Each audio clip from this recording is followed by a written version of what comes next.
This is Perseus and the Quest for Medusa's Head, Part 5, The Great Sea Beast.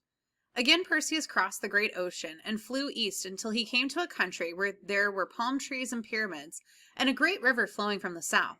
Here, as he looked down, a strange sight met his eyes.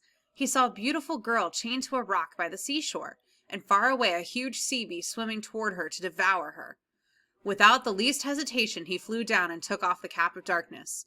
"Oh, help me!" cried the girl when she saw the young hero, and she reached out her arms toward him. Perseus drew his sword and cut the chain that held her, and then lifted her high upon the rock. But by this time the sea monster was close at hand. It lashed the water with its tail and opened its wide jaws as though it would swallow not only Perseus and the young girl, but even the rock on which they were standing. "Close your eyes," Perseus cried the girl. Then he swiftly pulled the head of Medusa from his pouch and held it up. The moment the monster saw the dreadful face, it stopped short and was turned to stone.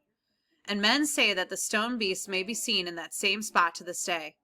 Then Perseus slips the Gorgon's head back into the pouch, turned to the girl and asked, "What is your name, and why are you here?"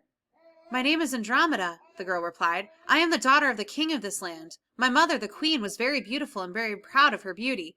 Every day she came down to the seashore to look at her face in the water, and she boasted that not even the nymphs who lived in the sea were as beautiful as she.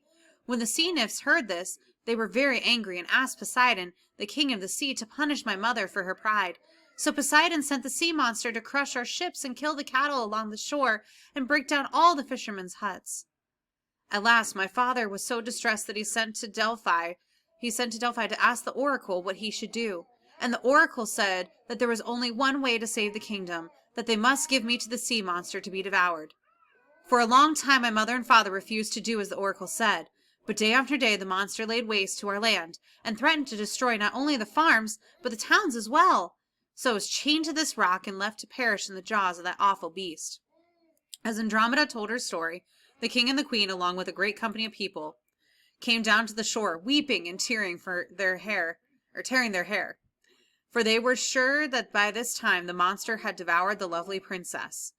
But when they saw her alive and well, and learned that she had been saved by the brave young man who stood beside her, their great grief turned to even greater joy. "I will give you anything you wish as a reward for saving my daughter," cried the king. "Anything."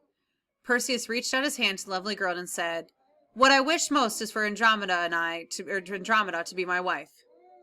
The king laughed heartily as Perseus' boldness and happily agreed.